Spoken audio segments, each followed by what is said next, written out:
ഓടുന്ന ലോകത്തിൽ പുറകിലാകാതിരിക്കാൻ നാം ഓടണം എന്ന ഒരു ചൊല്ല് കേട്ടിട്ടുണ്ടോ?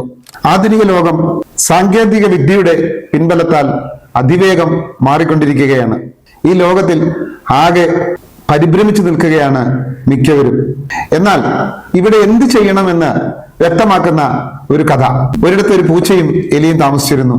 പൂച്ച 18 അടവും പയറ്റിയിട്ടും ഈ എലിയെ പിടിക്കാൻ കഴിഞ്ഞില്ല. എപ്പോഴൊക്കെ പൂച്ചയുടെ ദൃഷ്ടിയിൽ എലി പെട്ടാലും ഉടൻ തന്നെ എലി ഓടി മാളത്തിൽ കയറും. പൂച്ചയ്ക്ക് അവനെ കിട്ടുകയില്ല. അങ്ങനെ ഈ കളികൾ ഇങ്ങനെ കുറെ നടന്നുകൊണ്ടിരിക്കെ ഒരു ദിവസം എലി മാളത്തിലിരിക്കുമ്പോൾ പൂച്ച ഭൗ ഭൗ ഭൗ എന്ന് പട്ടി കുരയ്ക്കും പോലെ കുരച്ചു. അപ്പൊ മാളത്തിനകത്തിരുന്ന എലി വിചാരിച്ചു ഏതോ ഒരു പട്ടി വന്നിരിക്കുന്നു. ആ പട്ടിയെ കണ്ടപ്പോൾ പൂച്ച ഉറപ്പായിട്ടും ഓടിപ്പോയി കാണും. കാരണം പൂച്ചയ്ക്ക് പട്ടികളെ ഭയമാണ്. അപ്പോ അങ്ങനെ മെല്ലെ എലി പുറത്തിറങ്ങിയതും ഒളിച്ചിരുന്ന പൂച്ച ചാടി എലിയെ പിടിച്ചു. പരിഭ്രമിച്ചു പോയ എലി ചോദിച്ചു, നീ ഇവിടെ ഉണ്ടായിരുന്നോ? അപ്പോൾ പട്ടിയുടെ കുര കേട്ടല്ലോ, ആ പട്ടി എവിടെ പോയി? പൂച്ച ചിരിച്ചുകൊണ്ട് പറഞ്ഞു, സുഹൃത്തെ, ഇക്കാലത്തെ ഇര പിടിക്കണമെങ്കിൽ മാതൃഭാഷ മാത്രം അറിഞ്ഞാൽ പോരാ, ഒരു 2ാം ഭാഷ കൂടി പഠിക്കണം.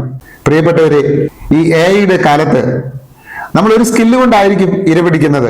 ആ സ്കില്ലിന് ചിലപ്പോൾ ഈ ആധുനിക യുഗത്തിലെ സാങ്കേതിക വിദ്യയുടെ വളർച്ച കൊണ്ട് ചില വെല്ലുവിളികൾ നേരിടുന്നുണ്ടെങ്കിൽ ഇര പിടിക്കാൻ നാം അഡീഷണൽ സ്കില്ല് കൂടി വർദ്ധിപ്പിക്കേണ്ടതുണ്ട്. എങ്കിൽ മാത്രമേ ഈ ആധുനിക ലോകത്തിൽ നമുക്ക് ഇര കിട്ടുകയുള്ളൂ.